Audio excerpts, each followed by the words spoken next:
150 years of hidden knowledge now exposed in our video.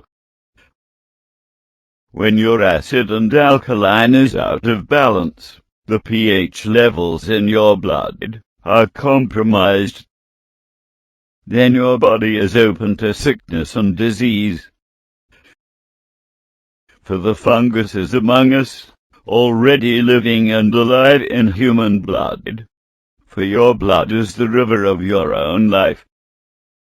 What you put into that river is the outcome and direct cause of your health today. Our video will cover the science and the discoveries made over the years by people having similar ideas from different sources, all doing private research and not publishing in known medical journals.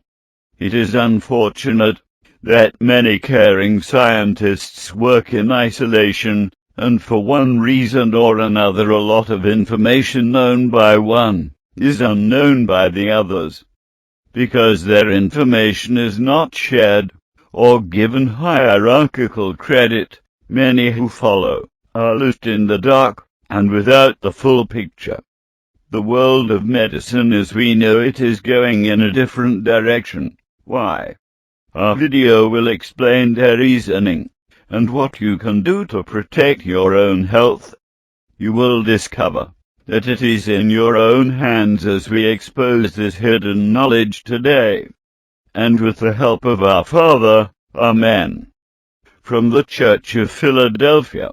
And now let us move on and upward with this most important and informative video. Healing takes place in the blood. Here is a view of live blood under the microscope.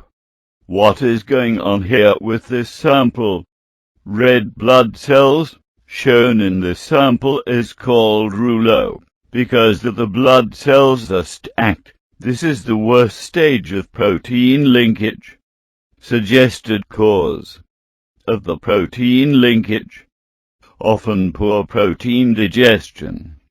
The pancreas may be off, excess dietary protein, poor assimilation, eating too much animal protein, blood too toxic, altered blood pH from stress, coffee, cigarettes, meat, etc., dehydration, not drinking enough water, which, by the way, is one of the top undiagnosed causes of many ailments. Possible signs: fatigue, shortness of breath, red blood cells cannot carry oxygen, stress on heart, cold hands and feet, poor circulation, as rouleau may be caused by acute phase protein elevations in the blood. The possibility of serious disease complications exist when it does not respond to nutritional therapy. If rouleau does not disappear after a maximum of 7 days, and there is no evident tissue inflammation, tissue damage or tissue necrosis, additional testing can be conducted to rule out arthritis, arteritis disease, cystitis, cirrhosis, diabetes, endocarditis, rheumatic diseases, rheumatic heart, hepatitis, hypothyroidism, chronic infection, nephritis, systemic lupus, ulcer, colitis, neoplastic disease. Also keep in mind that the wrong diet for one's blood type, A, O, B, AB, can agglutinate the blood. Certain food lectins are incompatible with certain blood types. The topics of lectin chemistry, proteins, prions, all should someday get coordinated research. Now let's begin our study on pH balance of the human bloodstream. The pH regulatory system of the body is based on the pH balance of the human bloodstream, is recognized by all medical physiology texts as one of the most important biochemical balances in all of human body chemistry. pH is the acronym for potential hydrogen. In definition, it is the degree of concentration of hydrogen ions in a substance or solution. It is measured on a logarithmic scale from 0 to 14. Higher numbers means the substance is more alkaline in nature, and there is a greater potential for absorbing more hydrogen ions. Lower numbers indicate more acidity with less potential for absorbing hydrogen ions. Our body pH is very important, because pH controls the speed of our body's biochemical reactions. It does this by controlling the speed of enzyme activity as well as the speed that electricity moves through our body. The higher, more alkaline the pH of a substance or solution, the more electrical resistance that substance or solution holds. Therefore, electricity travels slower with higher pH. All biochemical reactions and electrical life energy are under pH control. If we say something has an acid pH, we are saying it is hot and fast. As an example, look at the battery of your car.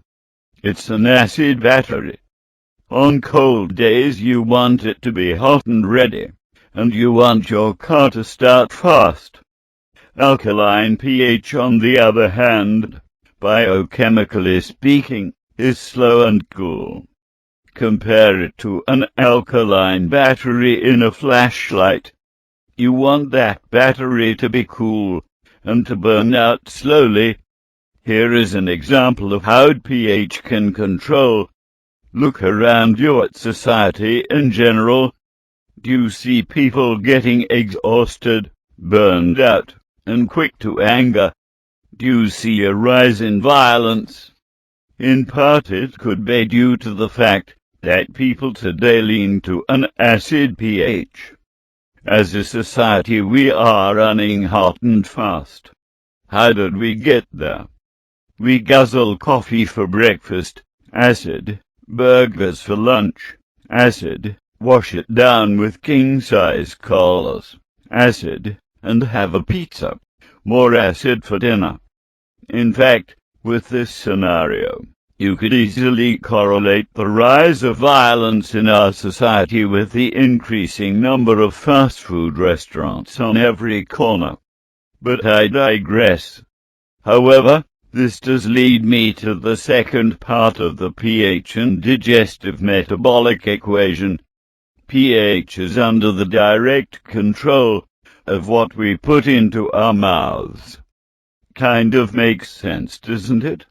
What we eat and drink will impact where our body's pH level falls, and our body's pH will control the activity of every metabolic function happening in our body. pH is behind the body's electrical system and intracellular activity, as well as the way our bodies utilize enzymes, minerals, and vitamins. That is why pH is one of the first things to be looked at if you are experiencing unbalance in your body in any way, shape, or form.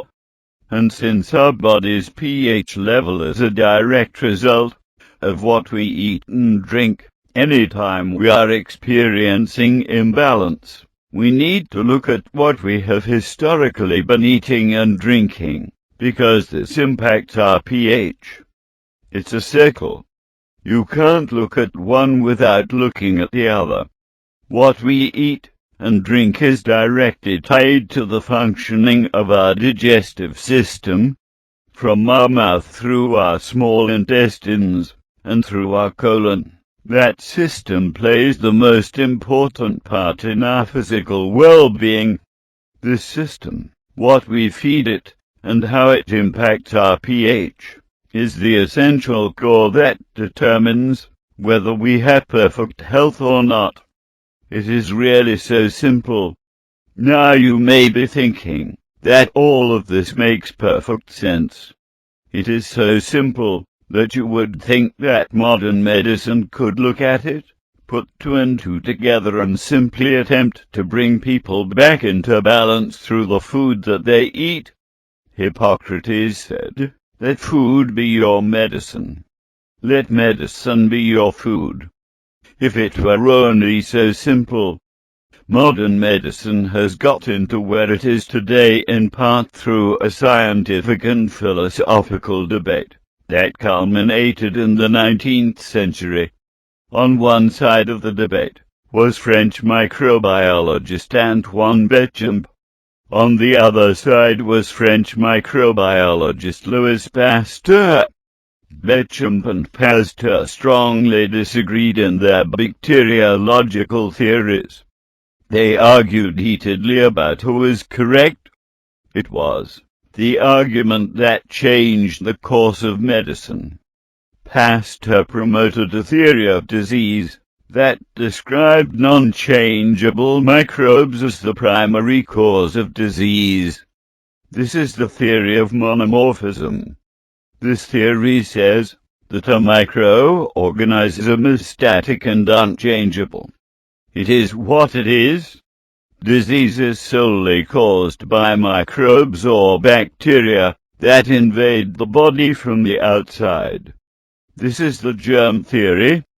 Béchamp held the view that microorganisms can go through different stages of development and they can evolve into various growth forms within their life cycle. This is the theory of pleomorphism. He observed microbe-like particles in the blood which he called microzymas. These microbes would change shape as individuals became diseased, and for Béchamp, this was the cause of disease. Hence disease comes from inside the body. Another scientist of the day, Claude Bernard, entered into the argument and said that it was actually the milieu or the environment that is all important to the disease process. Microbes do change and evolve, but how they do so is a result of the environment or terrain to which they are exposed. Hence, for Béchamp, microbes, being pleomorphic, will change according to the environment to which they are exposed. Therefore, disease in the body, as a biological process, will develop and manifest dependent upon the state of the internal biological terrain. At the core of that terrain is pH.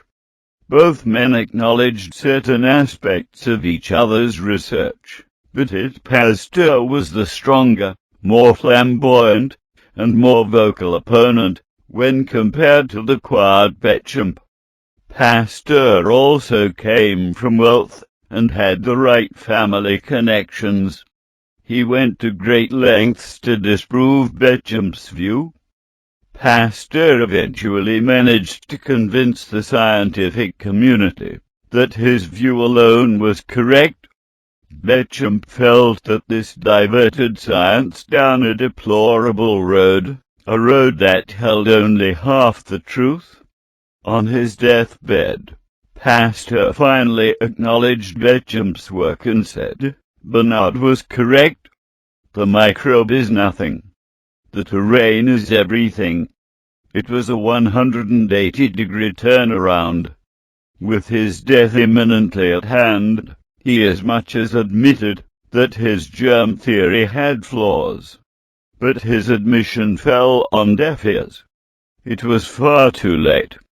It could not reverse the inertia of ideas that had already been accepted by mainstream science at that time. Allopathic, drug-based medicine was firmly entrenched on the road that was paved by Pasteur. The result of that road is what you see today practiced as medicine. When a body is out of balance, doctors attempt to put it back into balance, first through drugs, then through surgery. The general effect is to remove the symptoms, not to deal with the ultimate cause of the ailment. Fortunately, there have been in our day scientists who have continued along the other road, the road ignored by Pasteur. They have continued the pleomorphic line of research, and think much more about the terrain, which is largely ignored in the United States. For example, the American medical establishment rarely looks at live blood. Their practice of staining blood with chemicals kills it. It also kills the ability to really see what is going on. But in looking at live blood, you can clearly see that there are forms that look like bacteria, microorganisms and parasites that not only are in the blood, but that over time can grow and can change their shapes. Some researchers suggest these forms are markers for pathogenic, disease-producing states. This ability of microorganisms to change is the concept of pleomorphism we've been discussing. Understanding this concept is essential to the understanding of cancer and its cure, and the cure of many other diseases. Looking at live blood under a microscope is an incredible learning tool, and begins an incredible journey whereby we come to understand that there are dynamic life processes going on every second in our bodies. It is an environment that is an ever-changing canvas of life, that holds forms that develop and grow and illustrates what some call the fungus among us. Today, researchers who want to observe living blood use standard laboratory microscopes with high magnification that are specially set up to view the blood under dark field or phase contrast conditions. With dark field, this means that the blood sample being viewed is actually in front of a dark background and light is being angled onto the blood sample from the sides. Under phase contrast conditions, the light coming through the specimen is shifted slightly out of phase with itself. These techniques allow nearly invisible microorganisms within the blood to be lit up and seen. It also clearly delineates the blood cells. This method is in contrast to the standard microscope bright field conditions, where light shines directly through the viewed sample. Using this kind of microscope technology, German bacteriologist Guenther Enderlein, a student of Bechamp, observed tiny microorganism-like elements which he called protists. He stated that these tiny elements flourished in the blood cells, in the plasma body fluids, and in the tissues, living in harmony with the body in a symbiotic, or mutually beneficial relationship. He considered the protists as one of the body's smallest, organized, biological units. The most interesting thing about this microorganism is its ability to change and adapt to its environment. It was observed that when there was severe change or deterioration in the body's internal environment, mostly noted by changes in pH, these elements would pass through several different stages of cyclic development, advancing from harmless agents to disease-producing, pathological, bacteria or fungi. His other researchers have continued along a similar path of Enderlein, and have promoted their own ideas of these things in the blood. Gaston Nessens observed the elemental particle which Enderlein called the protit, and he described that it had a life cycle. He called Enderlein's protit a somatid. Nessens believes this protit, somatid, predates DNA, and carries ongenetic activity. It is the first thing that condenses from light energy, and is the link between light and matter. Virginia Livingston Wheeler also researched these elements, and called one supposedly developmental form of it progenitor cryptosides. Progenitor meaning it existed through millennia, and cryptosides being a cellular killer, essentially the ancestral hidden killer, cancer. Like Nessens, Livingston also did cancer research. Some of her research was done along with two other women, Eleanor Alexander Jackson and Irene Diller. They referred to this microbe as the cancer microbe. Here we have similar ideas from different sources, all doing private research, and not publishing in known journals. It is unfortunate that many scientists work in isolation, and for one reason or another a lot of information known by one is unknown by the others. Because information is not shared, or given hierarchical credit, many who follow are left in the dark, and without the full picture. Remember that blood is under pH control. Ideally it has a pH in a narrow range around 7.3, which is slightly alkaline. In Enderlane's theory, a pH around 7.3 is the perfect environment in which the element he called the protein lives in harmony with the body.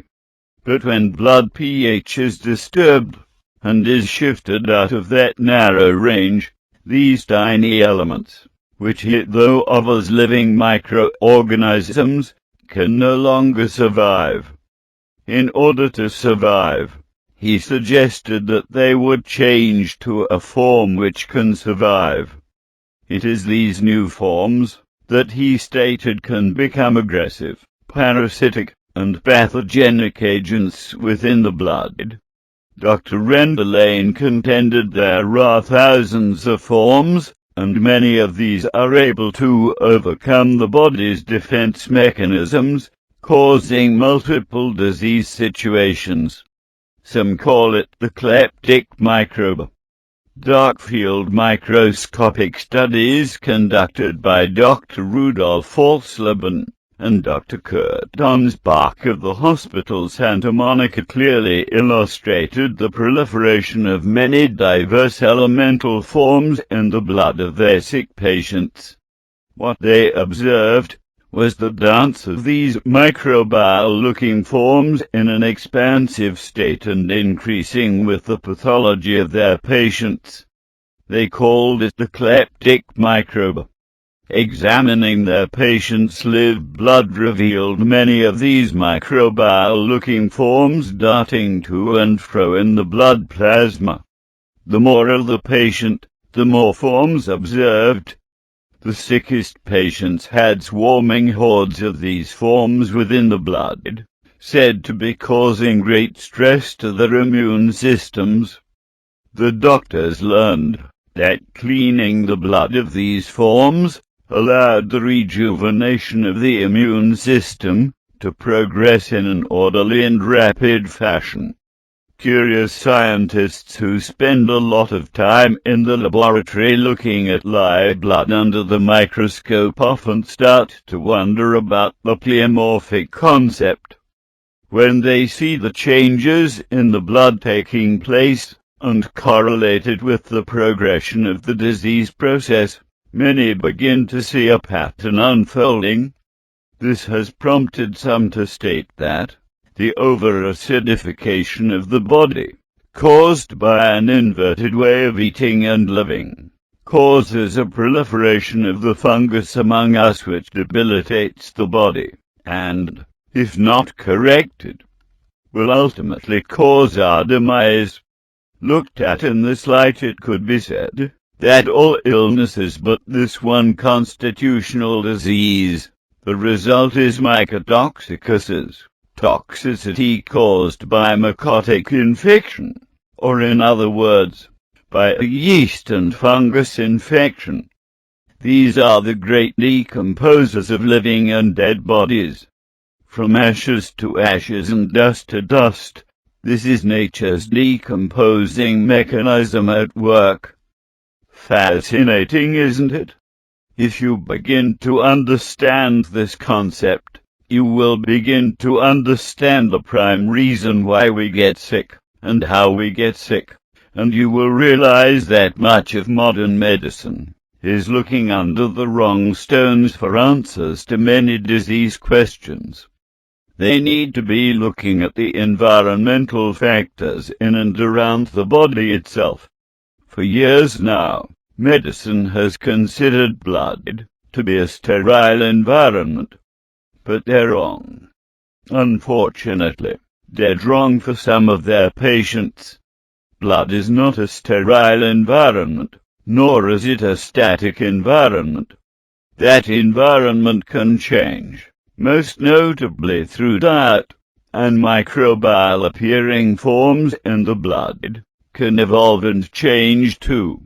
The fact is, we can see this type of evolution and change going on throughout all of nature. If you leave a bowl of milk out on the kitchen table for a few days without refrigeration, it will turn sour fairly quickly.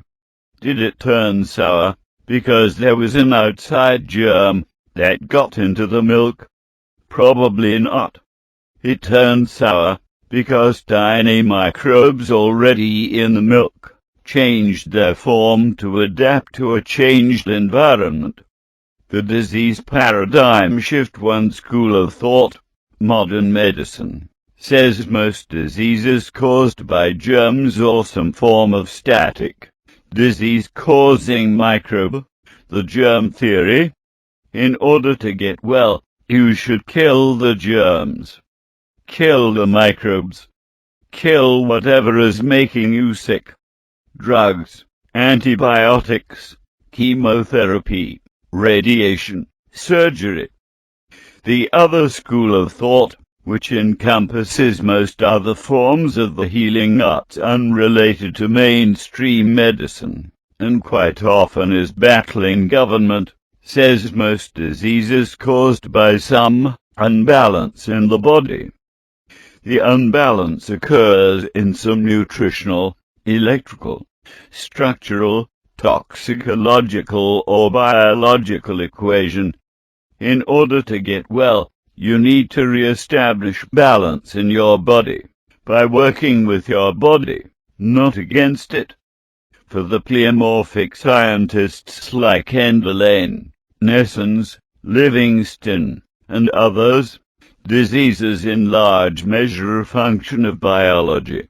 It is a biologically driven event that takes place in the body when metabolic processes are thrown off. These metabolic processes are thrown off largely by dietary, nutritional and environmental factors. Embracing the biological view gives new insights into the disease process, and is truly another paradigm for all illnesses but one constitutional disease, result of mycotoxicoses. Toxicity brought about by mycotic infection. An example, yeast and fungus infection, the great decomposers of life. Understand this, then understand disease. Your blood is not a sterile environment and open to disease.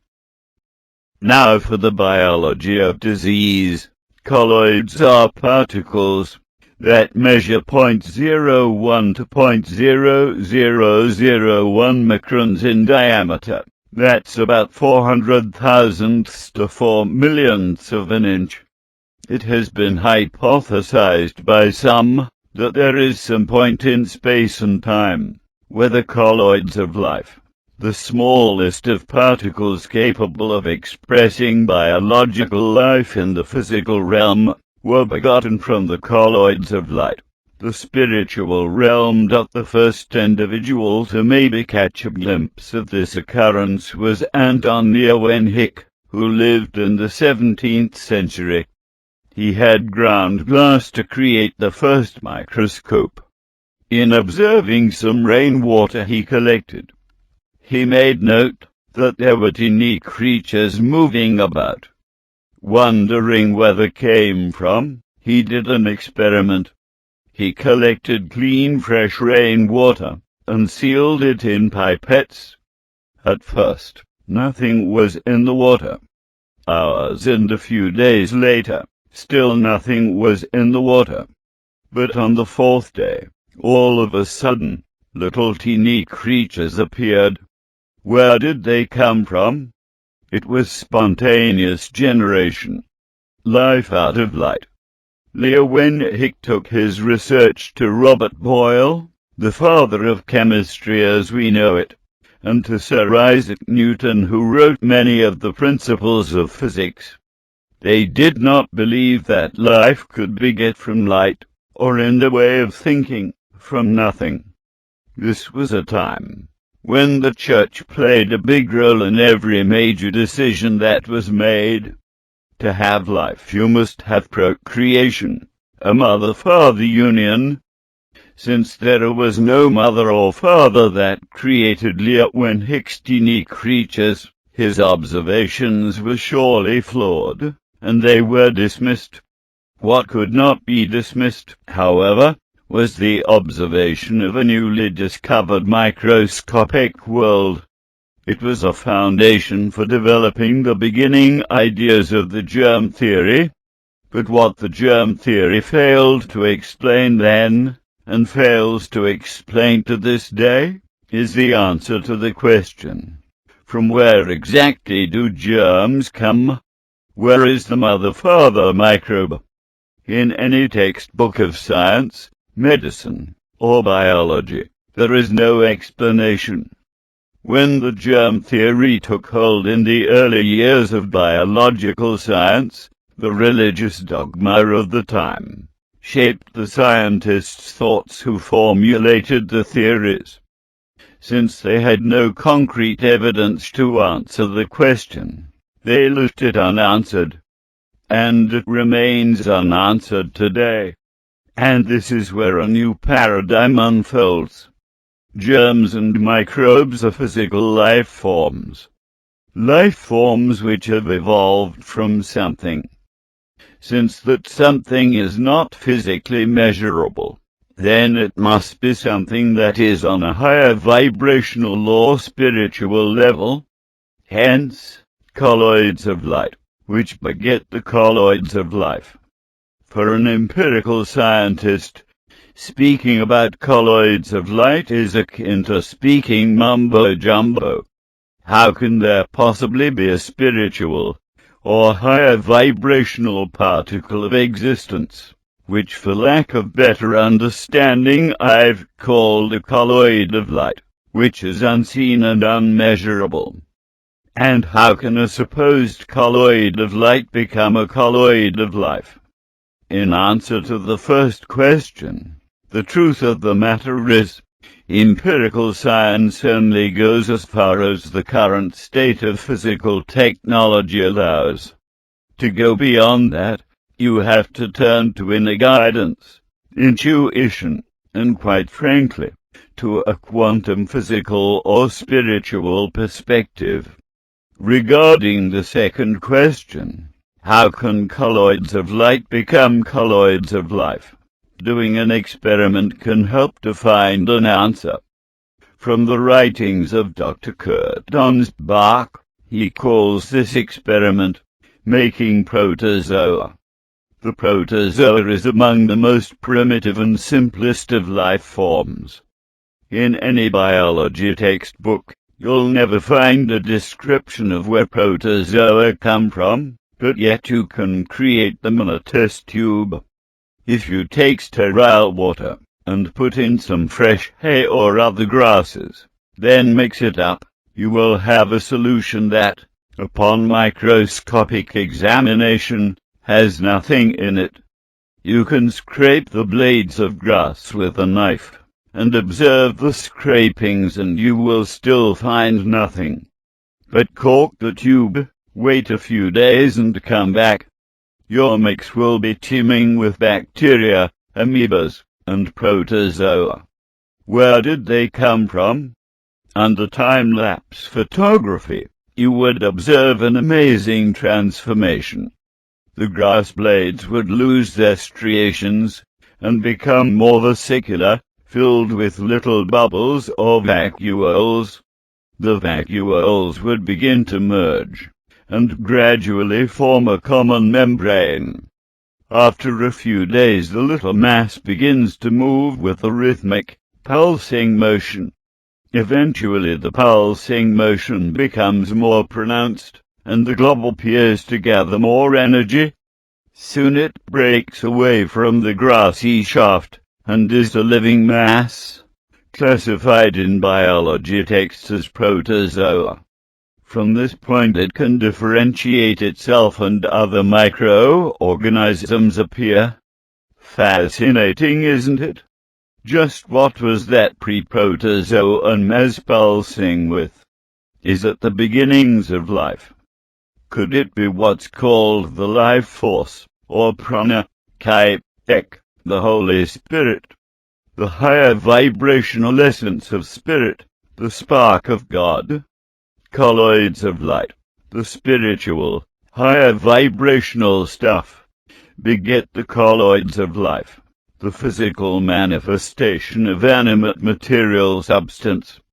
It is a recurring suggestion by some that just as in our protozoan experiment, when turning to the blood, we find colloids of life, and those colloids of life have an urge to merge. How they merge, what they turn into, their developmental function, all will be dependent upon the terrain, or the environment to which they are exposed. Voila! We've just uncovered the pleomorphic theory. Microbes change based upon the environment in which they live. The human body strives to maintain the pH of the blood at around 7.3. Above or below this level, the colloids in your blood merge into forms that can look kind of scary when viewed under a microscope. One contention is that these forms constitute pathogenic microbes. Another, more likely scenario based on the latest DNA studies discussed later, is that these forms seen in the blood are not really life forms with their own DNA, but are forms that develop in synchronicity with pathogenic situations, that develop as a result of internal terrain modifiers which also affect immune function. In essence, the vast majority of scariforms seen in the blood are recombinations of cellular breakdown byproduct, which in itself is not necessarily a good thing, because if you are seeing it in the blood, what does it mean about your internal and overall health? Taking another look back at Enderlane, he believed that at one stage of development, the forms created by the colloids of life in the blood serve a useful function. Platelet formation is one example. He suggested that platelets are formed out of living colloids in the blood, and they serve us through the blood clotting mechanism, a mechanism without which we would bleed to death from even the smallest injury. But, just as the colloids that merge together as platelets might serve us well, if the terrain of our blood is shifted due to an inverted way of eating and living, even these platelets themselves can change their shape, or clump together, or march in step with rising pathogenicity. More on these concepts later. The colloidal substances in the blood can form together in trillions of ways, specifically how and to what appearances dependent on the environment, chemical makeup, pH, etc. From bacterial to viral to fungal, any microbial changes, when they begin happening in your body, is one suggested mechanism through which you age, become diseased, die, and ultimately are returned to the colloids from which you were assembled. As from dust you are, and to dust you shall return. The microscope is an incredible tool to delve into this world and educate oneself on the reflection of disease process. By looking at live blood immediately after taking it out of a finger, the myriad forms in the blood become apparent. What forms you see depends on your state of health. Above are two views of live blood as seen with a video microscope. The picture on top shows 1. The red blood cells floating in plasma. 2. A microbial-looking form in the lane called a synocyte, but what we know in hematology to be a basic myelinophysis phospholipid-oriented formation. This is basically cellular breakdown byproduct. Endolane-associated, seeing these along with other signs as an indication of a present or pending degenerative disease situation. 3. Round phospholipid formations capable of absorbing water and bubbling with activity. Some individuals who work with a microscope would call these puffy white round forms yeast in the blood, but that is usually without validation, as any form in the blood could not be defined in this fashion without specific DNA staining. 4. Spread platelet. The patient with this blood had periods of fatigue and low energy, nothing specific diagnosed, though the presence of the wormy-looking myelin form would be suspicious if other ill health signs were present. The picture on the bottom is from a patient diagnosed with inoperable cancer and given 30 days to live. The plasma field and red blood cells, what's left of them, are filled with cellular breakdown byproducts. Ashes to ashes and dust to dust, the microbes are starting to do their job and overtake the body. An interesting case history. The picture of blood above of the cancer patient leads to a pertinent story. The story involves how this patient came about getting her cancer into remission.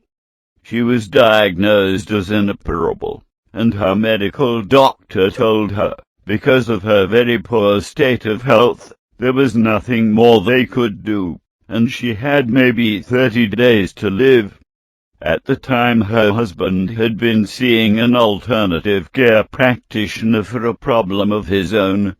In his practice, this particular doctor happened to work with a microscope for patient education. As a last-ditch effort, the man brought his wife in, hoping that maybe something, anything, could be done. As they sat in the office, she had such low energy she could barely keep her head held up. Her face was completely white. The blood was taken from her finger and put under the microscope. Then the doctor peered into the eyepiece. What he saw, or more to the point, what he didn't see, astonished him. The woman had practically no red blood cells, and what she did have didn't look very good. There were microbial-looking forms all over the place. Given the situation, where here is a woman that is next to dead, what can you do? Well, the doctor said he didn't know if it would help, but he pulled 4 key nutritional substances off his shelf and gave them to her. These were a total vitamin and mineral complex, digestive enzymes, a proanthocyanidin, pycnogenol, antioxidant compound, and heavy-duty metabolic body enzymes. After a little bit of talking about these substances and nutritional concepts, the couple left the office. When the doctor peered into the microscope after they left, which was about 30 to 40 minutes later, he couldn't believe his eyes. The parasitic-looking creature elements were everywhere, consuming everything left in the blood. The picture on the previous slide is some of what he saw. 1 week after taking the nutritional supplements, the woman had renewed energy and was actually feeling better. She went back to her traditional doctor and wanted to have a blood test. The test was performed, and her red blood cell count had shot up dramatically.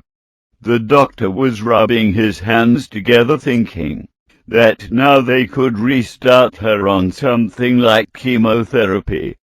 She said something to the effect of, "No thanks, doc. I just wanted another opinion. Bye for now." Since the hospital had essentially given her up for dead, she didn't want anything to do with them, or with their killer medicines. With her renewed energy and new hope, she started seriously looking at alternative treatment options.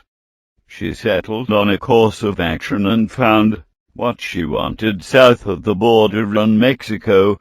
90 days later she was doing fantastically well, with her cancer in remission. What got her to turn the corner? An alternative healthcare practitioner with a microscope who understood the importance of key nutritional elements to the body. The body is such an incredible thing that if you work with it correctly, instead of against it, it is capable of tremendous self-healing. Now for the pH equation, and health is, according to many health researchers, total healing of chronic illness takes place only when, and if the blood is restored to a normal, slightly alkaline pH. In case you missed it, let me say it again. Total healing of chronic illness takes place only when, and if the blood is restored to a normal, slightly alkaline pH. The magnitude of meaning behind this research is of incredible importance to someone who is fighting a disease, overcoming an illness, or just desiring to feel better. What it means is this: your body pH affects everything. Human blood stays in a very narrow pH range right around 7.3. Below or above this range means symptoms and disease. When pH goes off, microbial-looking forms in the blood can change shape, mutate, mirror pathogenicity, and grow. When pH goes off, enzymes that are constructive can become destructive. When pH goes off, oxygen delivery to cells suffers. Word about oxygen. More and more research is showing that low oxygen delivery to cells is a major factor in most, if not all, degenerative conditions. Nobel laureate Dr. Otto Warburg of Germany won his Nobel Prize for his discovery of oxygen deficiency in the cancer growth process.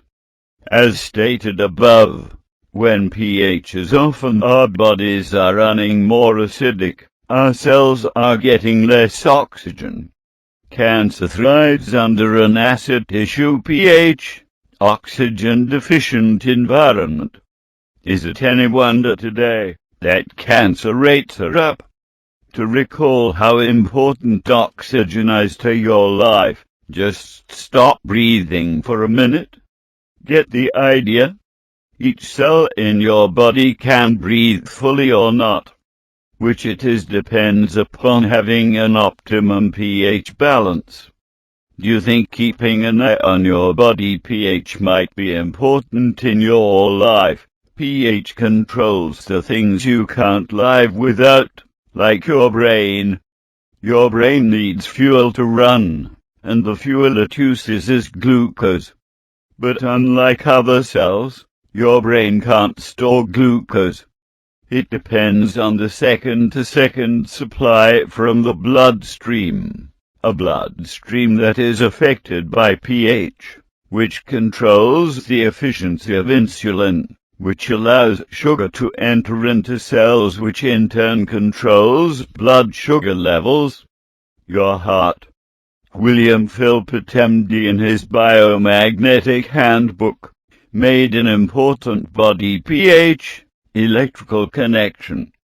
As the pH of the blood goes more acid, fatty acids, which are normally electromagnetically charged on the negative side, switch to positive, and automatically are attracted to, and begin to stick to the walls of arteries, which are electromagnetically charged on the negative side. And the science states, opposites attract. It should start to make sense that a society which overemphasizes food that could push blood to be more acid will have a high rate of heart disease. And so it goes. pH control impacts every biochemical process in the body, including enzymes which are part of that biochemical process. There are hundreds, if not thousands, of enzyme processes which take place in the body. Many are so specific that they are like complex square pegs that need to fit into specific square holes in order to carry out their duty.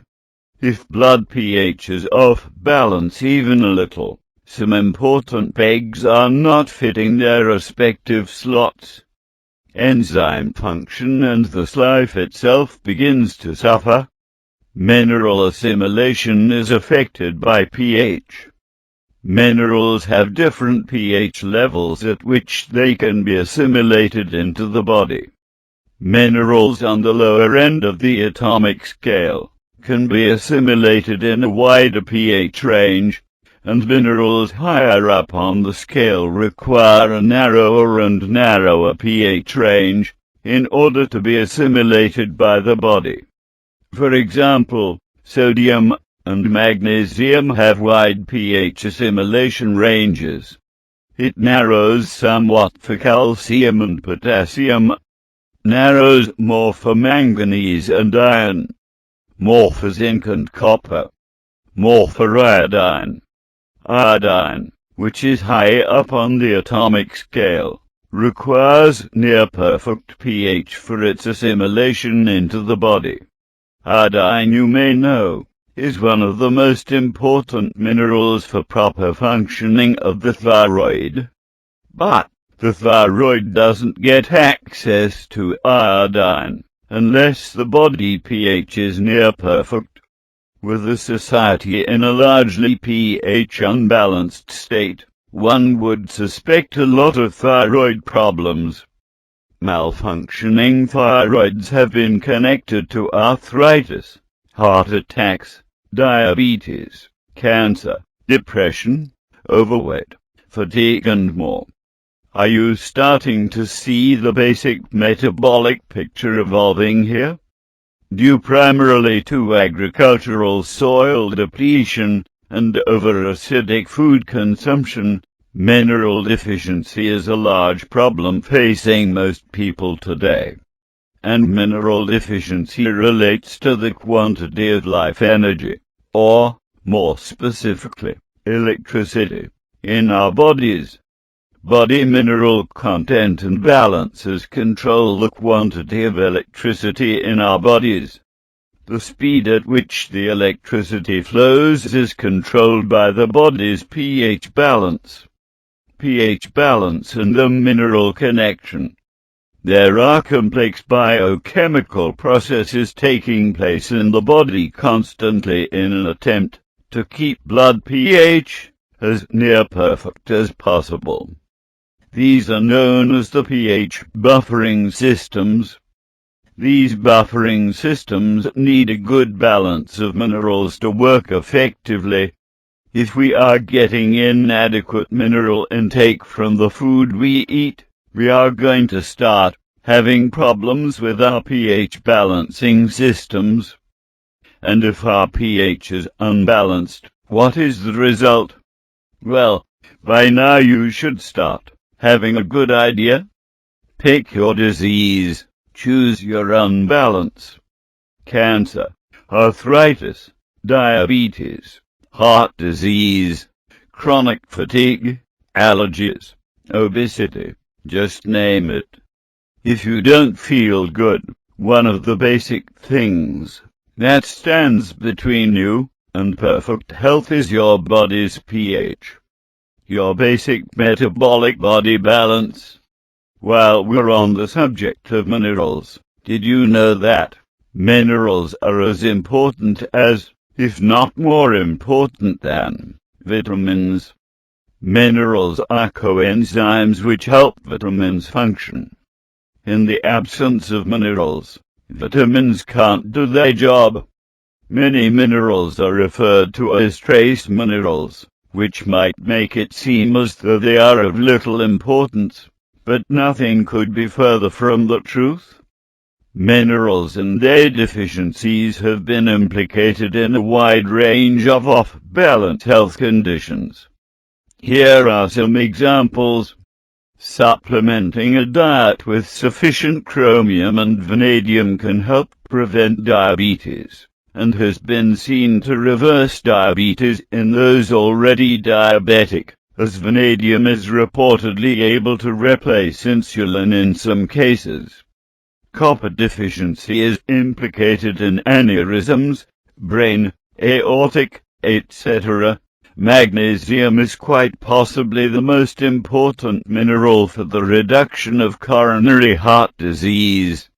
The latest cutting-edge research shows that heart disease is really a function of heart muscle acidosis. Boron helps keep calcium in the bones, helps women preserve and make estrogen, and helps men keep testosterone. Boron affects alertness. Boron can help eliminate arthritis. Potassium and magnesium, along with organic sodium, are some of the most important minerals for rebalancing the electrical properties of the cell, for eliminating excess acidity, and for helping to balance calcium. Magnesium helps conduct electrical messages between all the neurons of the body. People get irrational when potassium levels are low. Zinc is involved in over 200 brain enzyme interactions.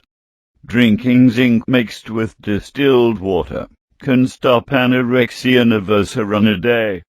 Zinc deficiency symptoms include loss of taste and smell.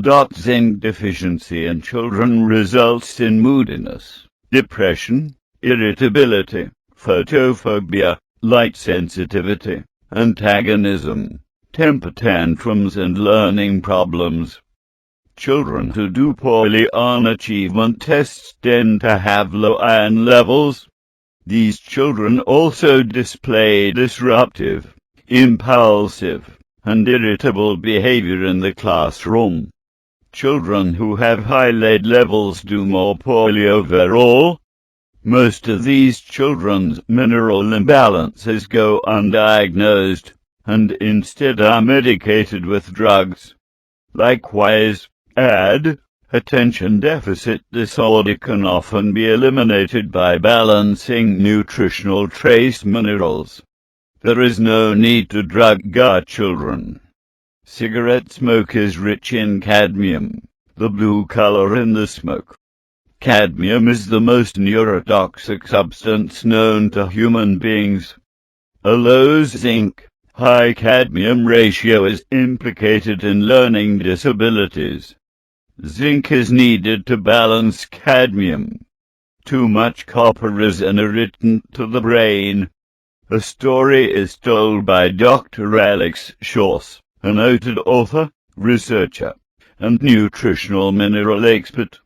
It is about his experience with the 9-year-old boy brought into his clinic some years ago. The boy had been charged with attempted murder. His criminal record began at age 6. He burned animals, shot at people's houses, and beat up mothers pushing baby strollers. The police all said he would be a lifetime criminal, a Charles Manson type of psychotic. He was on 6 psychiatric drugs, and was kicked out of school. After he tried to kill a 10-year-old girl, Dr. Shaw's did a hair mineral analysis and discovered his copper levels were off the charts. He added supplemental zinc to the boy's diet to chelate out the excess copper, and within 2 weeks the boy's urinalysis showed all the excess copper had been eliminated. He went off all medication, returned to school and became a model student. Years later the boy returned to see Dr. Shaw's. He was a junior in college, an A student, on the varsity basketball team, and had a heart of gold. High manganese levels show statistically high correlation with violent behavior, while lithium balances and helps control manganese. The cities of the world with the highest lithium concentration in their water show the lowest homicide rates. The trace element rubidium cures manic depression. The right ratio of copper to zinc in the cell acts as an antioxidant. This information shows just a teeny fraction of how minerals and mineral imbalances can affect your health. Much of this information is buried in professional journals, they're for the taking.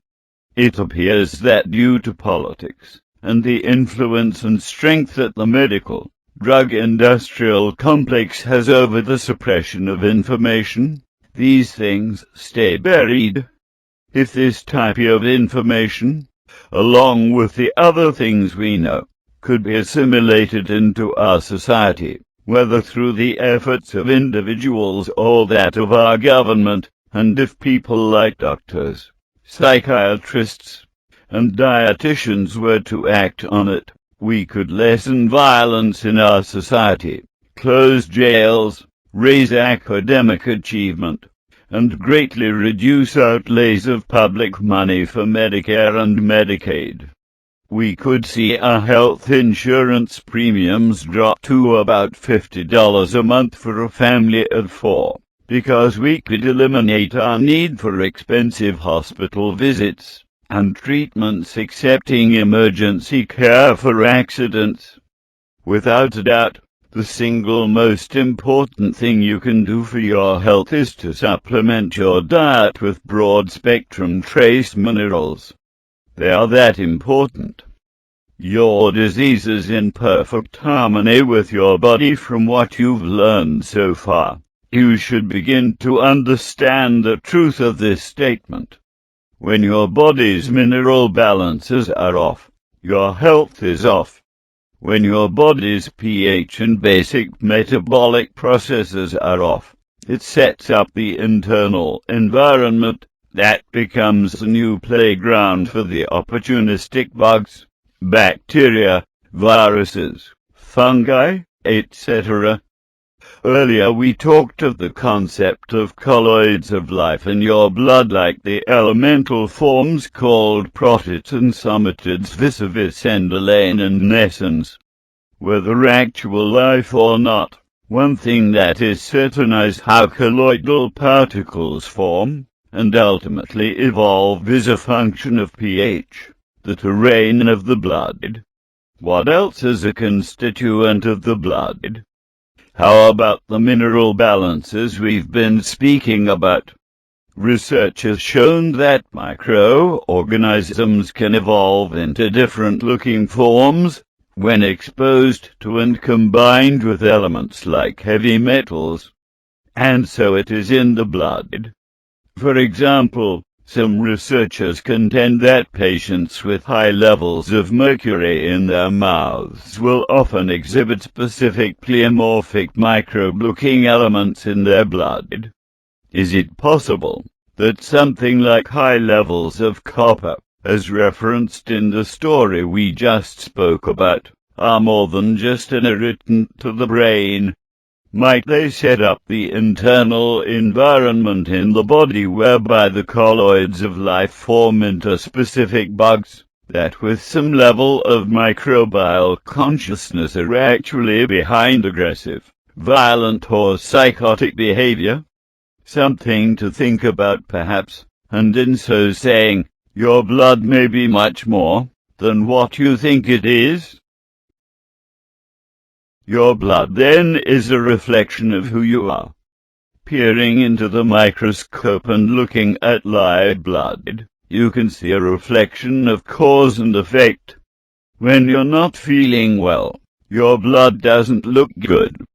Often, the worse you feel, the worse it looks. When you get better, the blood also gets looking better. Simple correlation. Make the blood look better, you'll feel better. Clean the blood, clean your health. But something else is going on. When you feel better, often your attitude is also better. Your state of mental health is closely aligned with your state of physical health. Change physical health, and you'll often impact mental health. The reverse also holds. Change the mental, and you'll change the physical. Where is it often reflected? In the blood. Change your blood, and you'll change your consciousness. Change your consciousness, and you'll change your blood.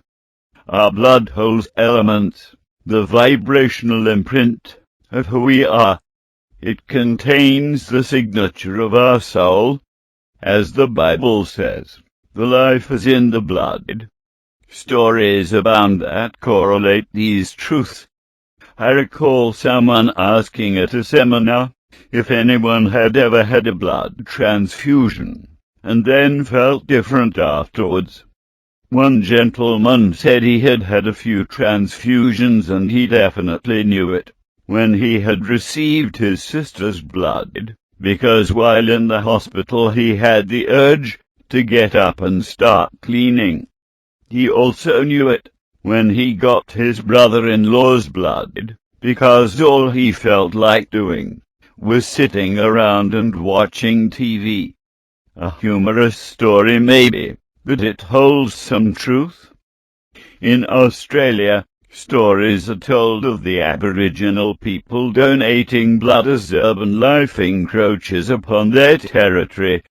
When normal white folk would get this blood during a transfusion, some have been known to wake up in the middle of the night sweating and grabbing the sides of their beds as they experience night dreams beyond any they've ever had before. Similar stories are told of individuals who have had organ transplants. Having never liked certain foods, or doing certain things, or being proficient at specific tasks, they would suddenly find themselves after the transplant with cravings for food they hate and abilities they never before possessed. Why?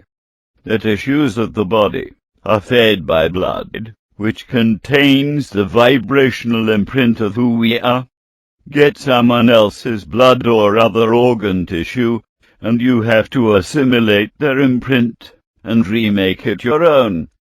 Like a giant human organic tape recorder, over time you erase their message with your own. When people have problems with transfusions and organ transplants, part of the problem lies in the vibrational makeup of both the donor and donee. In time, modern medicine may get around to understanding this, and they will discover how to electromagnetically and/or in other ways erase the donor's imprint on blood and organ tissue. About that time maybe they'll also understand more about the microbial forms in the blood, and how blood may need to be assessed and treated at our blood banks. As you get deeper into this work and research its topics, a new way of looking at health will undoubtedly begin to unfold for you. Along the way, as you hear anecdotal stories of seemingly miracle cures using these ideas, you may begin to think of the placebo effect. Scientists have studied the power of the placebo, and have seen explicitly that you can make it so. if you think it so. And what has been said of thoughts? Thoughts are things. Thoughts have power. You are what you think. And what is a thought? It's a vibration of your mental self, behind which lies who you really are, soul. And that is where the state of your health really begins. And it pushes down from there. It is a process that unfolds very simply, very beautifully. The state of your individual health is spiritually, vibrationally induced, chemically, electrically driven, and biologically carried out. The biological aspect is the pleomorphic behavior of the wiggly things in the blood. These are the microbial-looking elemental forms that exist in your blood and will shape themselves according to your metabolic balance.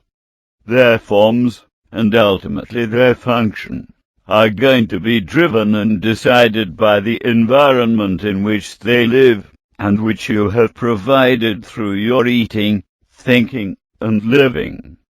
Whatever your current metabolic condition, the internal microbes or bugs will coexist with you, and will be in perfect balance for them, whatever the environment you provide. Unfortunately, that can be very unbalancing for you.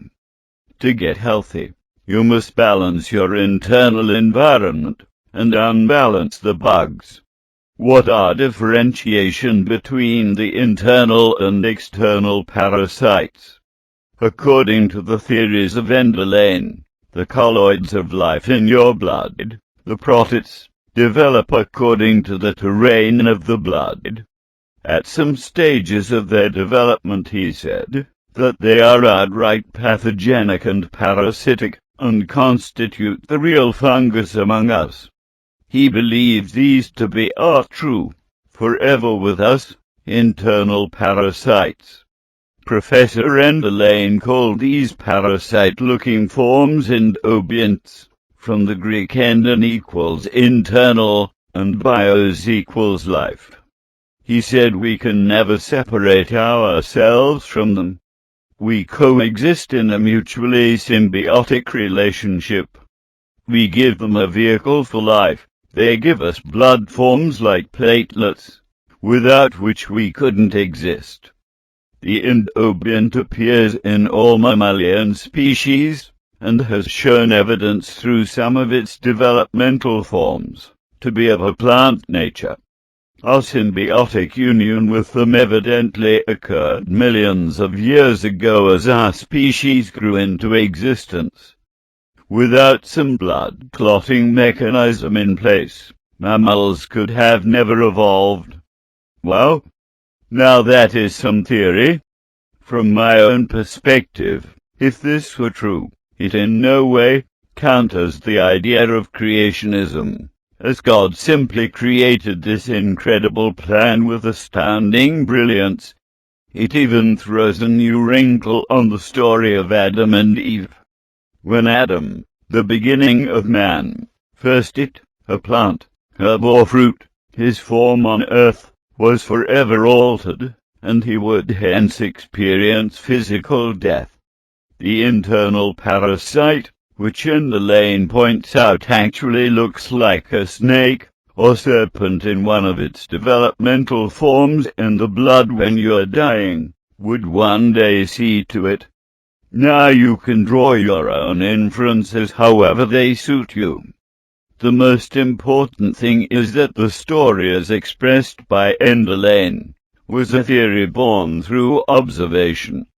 It just happens to be a theory that never made it into the curriculum of traditional Western medicine.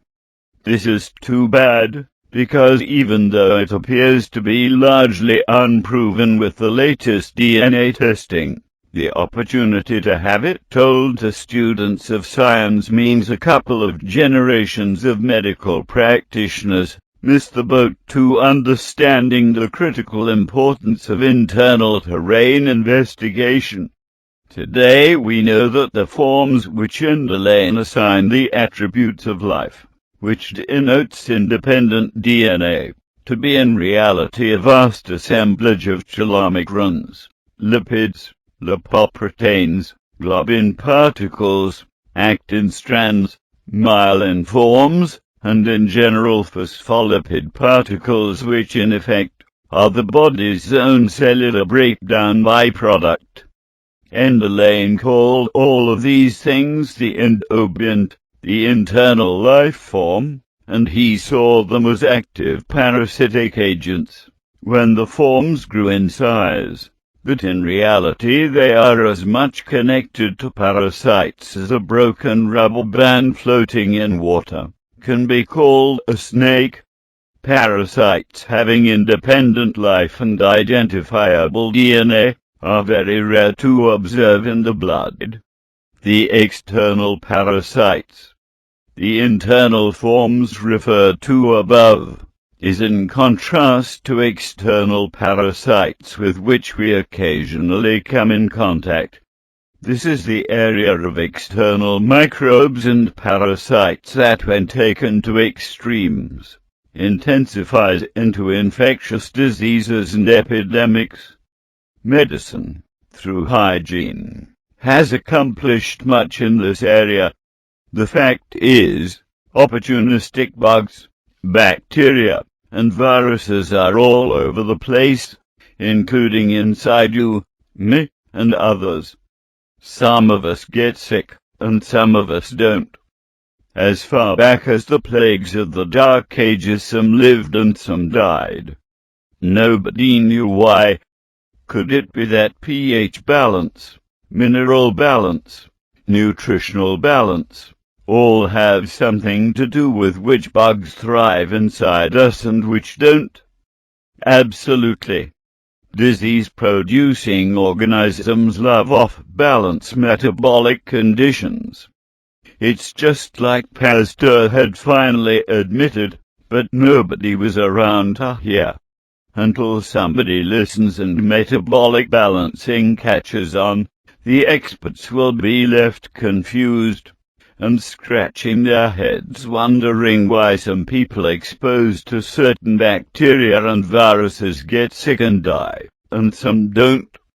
When your body's blood pH changes away from the ideal, it can become an environment for opportunistic microorganisms to grow and flourish. The buggy-looking things in the blood tell us a story of how we age and how we rot. That's right, as we age, we rot. It is part of the disease process. It is the biological aspect of aging and disease. It is this rotting mechanism that helps to do us in and turn us back into the dust from which we came.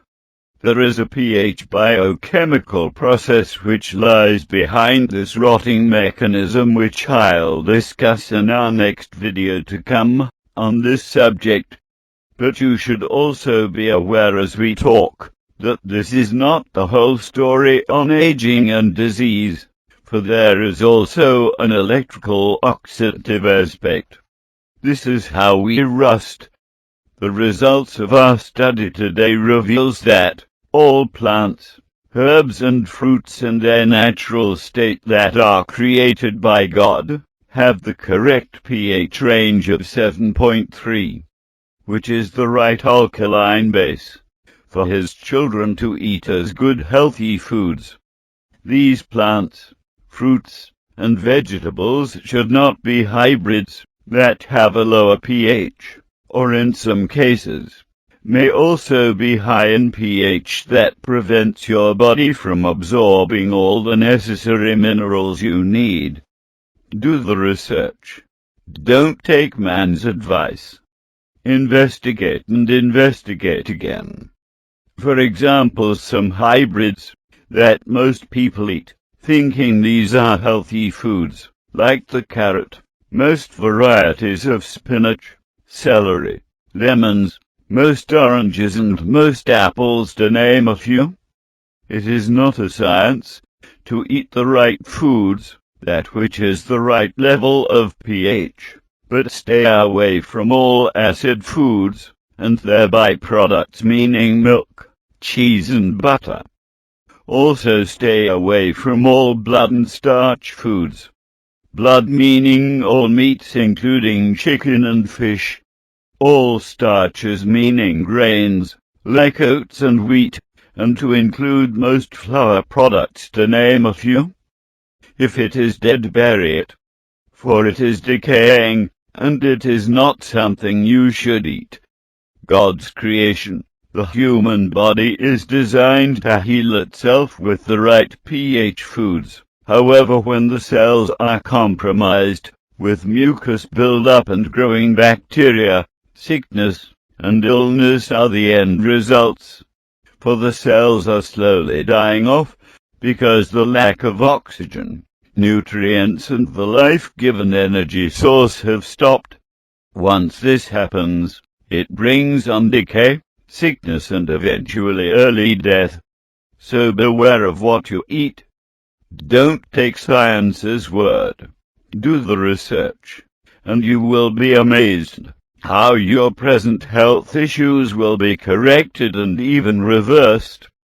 No matter what your doctors may say, for all is possible with God our Father, if we only follow His ways as He has warned us by stop breaking His health laws. The world and big business are only filling their pockets by providing poison foods on our dinner plates.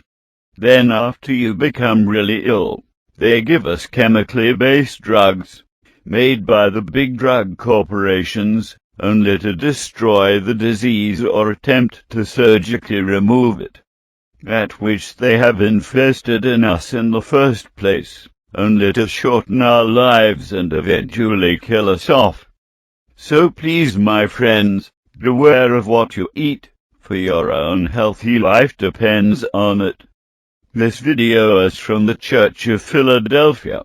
May our Father open your ears to this new understanding today.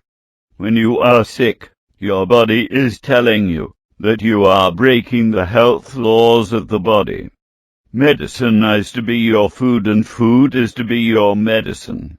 So you are what you eat is the blueprint of your present health condition. Your life is in your own blood. So beware of what you put in it, and you must try to keep it all in balance, so that you can energize your body with the right nutrients, in order to live a healthy and full life. Amen.